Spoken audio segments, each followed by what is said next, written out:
So I'm not going to just talk about what we're doing on this program. I'm going to talk about all the things that are happening that I'm aware of here in Nigeria, but also with our programming. So first of all, I'd like to thank the Policy Innovation Centre for setting this up, and also the Nigerian Economic Summit Group as well for organising this alongside them. The ICT sector contributes about 15% to Nigeria's GDP, and it's the fastest growing sector according to the National Bureau of Statistics. So it's a really important sector, and we're focusing on it a lot as UK government.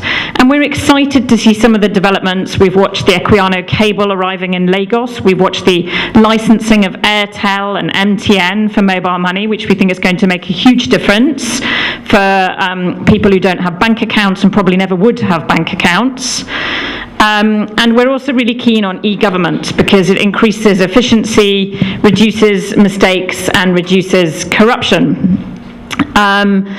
So we think there are some really good opportunities in this sector, and we think those opportunities have actually expanded with COVID. So what we've seen with COVID is the advent of remote and global working, digital nomads, as we call them. But what we're seeing now is a lot of people are retired in places like the UK. They've retired early, and we actually have a shortage of workers. Quite the opposite to the problem here. So we're seeing an increased demand for business process outsourcing, and here in Nigeria, you have the wonderful opportunities created by your time zone, which straddles Asia, Europe, and Americas. So it's a great time zone to be in. But you also have the advantage of the English language, which is one of the most widely spoken languages, and therefore in great demand for the business process outsourcing. So we are seeing companies like Outsource Global expanding in this space, and we're seeing also people work remotely as software developers. And this is a good source of employment, but also foreign exchange for Nigeria, and it's something we're increasingly supporting. So if done right, the digital economy could really help Nigeria's economy, and it could help your average person when they go and get their driving license or their passport. But there is always a risk attached, unfortunately, which is that the digital economy can have a risk of amplification, which means that some people might get left out.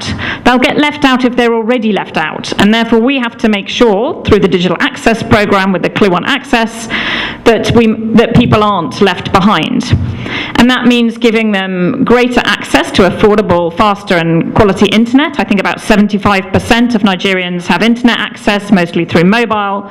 So it's great to see that places like Kaduna have done a big project to increase the amount of mobile masts in underserved areas. It also means ensuring those that don't have key documentation, perhaps because they've never been registered at birth or they're a displaced person. There are actually many millions of displaced people in Nigeria, or that because they're illiterate, they still need to be able to access key services. We're conscious that only 27% of Nigerians have smartphones. So in a lot of our work that we do, we also factor in feature phones. So we're working up in Jigawa, and there we have an artificial intelligence system which is state-of-the-art, mapping satellite regenerative agriculture. But the information goes to the farmers by feature phone SMS messages, because that works. But this is where you come in. You can basically help us make sure that we don't leave people out, that we cover all of the civil society, but we also spot all the opportunities. So I said I'd mention some of the things we're doing with our programs. So the main programs we've got in the tech space are the Digital Access Programme. Also, there's something called the UK Nigeria Tech Hub. And we've got a West Africa Research and Innovation Hub. But we're doing tech in all of our programs. So we're working right now with the SEC, that's your big capital markets regulator, and we can't have that going wrong. So we're helping them with a new tech system. And we're also working with something which I think is close to all of your hearts. All of you probably moan at times about your electricity bill. And we're working with NERC, the regulator, with tools that track exactly how much power is going where and whether the tariffs are being charged correctly. In agri-tech, we've been working on systems for leasing out tractors, And we've worked with the Rural Electrification Agency on a mapping of the whole of Nigeria on appropriate sites for mini-grids and solar home systems. And we've been a long and heavy supporter of EdTech. Increasingly important as kids have had to do remote schooling, but also a huge opportunity for the tertiary sector. And you have such a young and vibrant population, they really need to benefit from EdTech. Then there are other more really niche areas that we've been working on, like the tracking of thefts from the energy system, working on smart metering. And then you can't do any of this, of course, if you haven't got people with the right skills.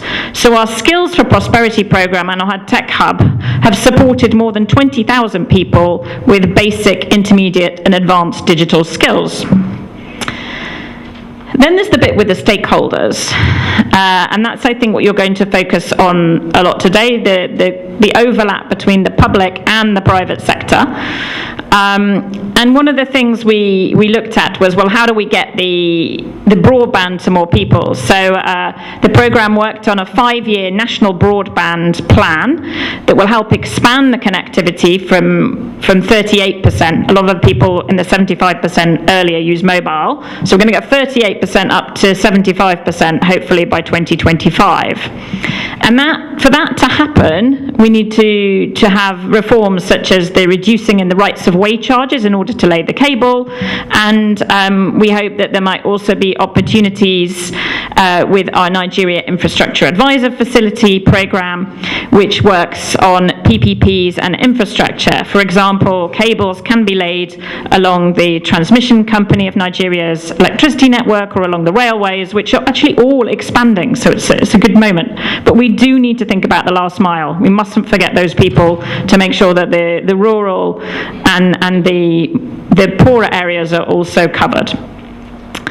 And we don't just work at the federal level, also the state level engagement is extremely important, and we've seen some very good reforms in places like Kaduna, where we've worked alongside Bill and Melinda Gates Foundation to expand e-government arrangements, making things like social registers of the ultra-poor totally digital, and cash transfers alongside the World Bank are now becoming fully digitalized.